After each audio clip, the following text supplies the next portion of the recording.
the planning enforcement officer, prior to the Queen's Bench hearing, the local council decided that they wanted to add themselves as a co-defendant, or become a co-defendant and then strike out the claim, which is I prepared for the firestorm that was possibly going to happen, and the likelihood scenario where they'll say Queen's Bench division, and I'll say no. If you look at my paperwork, it says Queen's Bench, and I went through in my mind, how would I say it, how would I do it, and how would I make it clear, and if I didn't make it clear, what would I do? I would just walk out and say, no, this is definitely not what I ordered. I'm in the wrong place. I'm in the wrong venue.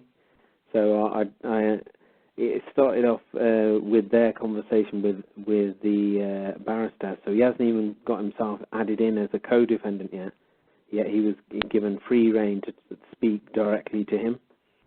And obviously I wasn't happy with that in the first place. And then from there he said, oh, you can't speak. And I said, oh, why is that then? I goes, isn't it my claim? And he said, no, it's your father's claim. I thought, oh, so he's read the paperwork. I said, have you read the paperwork? And he goes, I'm not going to answer that. And I said, why are you not going to answer it? Did you or did you not read the paperwork?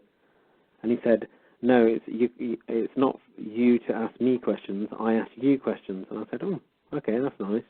Well, anyway, I'm going to talk anyway because it is my case. And he said, no, it's not your case. And he said, it's your father's case. Let your father speak. And he goes, how can he speak? He can't speak English. And they said, well, that's not our problem. It's not your case. You can't talk. We'll put you in as a Mackenzie friend. And I said, don't you give me any titles. I goes, I don't know what your titles are. I don't want any of your titles. And I didn't think that one through, to be honest. But I just said, no, I don't want any of your titles. Like, let's just leave it at that. And he said, no, if you want to talk, you're going to have to be a Mackenzie friend. And I went, well, no, I don't want to be a Mackenzie friend. I said, I don't want any of your titles. And I said, this can't be my case. I paid that I could represent my father. My dad picked me as because he's my I'm his property, and he kind of uses me like a tool, kind of like a screwdriver.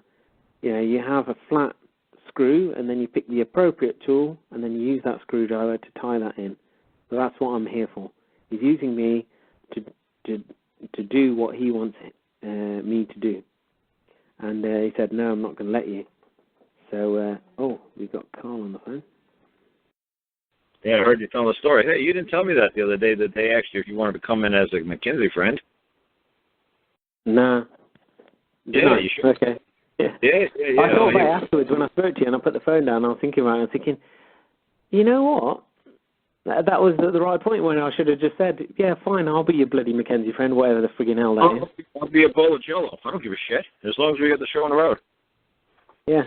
But that's like nice, I said, I made a classic mistake. I went into crazy mode and saying, here we go. You're trying to mess me around. And I threw all my toys out my pram.